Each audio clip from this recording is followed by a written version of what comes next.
নমস্কার বন্ধুরা, আজ 7 জুন 2025 থেকে কিন্তু চালু হয়ে গেল মা বৈষ্ণোদেবী কাটরা থেকে শ্রীনগর ট্রেন পরিষেবা।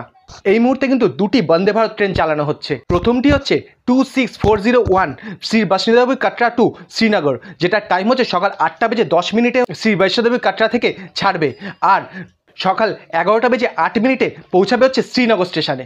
সময় লাগবে 3 ঘন্টার মতো। এরকমই কিন্তু 26403 বৈষ্ণোদেবী কাটরা থেকে ছাড়বে হচ্ছে এই বন্দে ভারতটি, যেটা দুপুর 2টা বেজে 55 মিনিটে ছাড়বে আর পৌঁছাবে হচ্ছে বিকেল 5টা বেজে 53 মিনিটে শ্রীনগর স্টেশনে। এইখানেও কিন্তু সময় লাগবে প্রায় 3 ঘন্টার মতো। এখন কিন্তু এই দুটো বন্দে ভারতী ট্রেন চলবে, এরপরে আরও ট্রেন চলবে কিনা সেটা পরে জানিয়ে দেবো। আর এই মুহূর্তে যে ভাড়া যেটা আছে, ভাড়া বলে দিচ্ছি।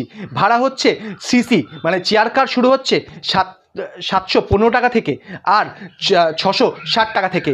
দুটো ট্রেনের দুটো টাইমিং হিসাবে ভাড়া ধার্য করা হয়েছে। ইনফরমেশনটা কেমন লাগলো কিন্তু অবশ্যই কমেন্ট বক্সে কমেন্ট করে জানাবে, আর চ্যানেলটা সাবস্ক্রাইব করে ভিডিওটা লাইক করে দেবে। ধন্যবাদ জানাই।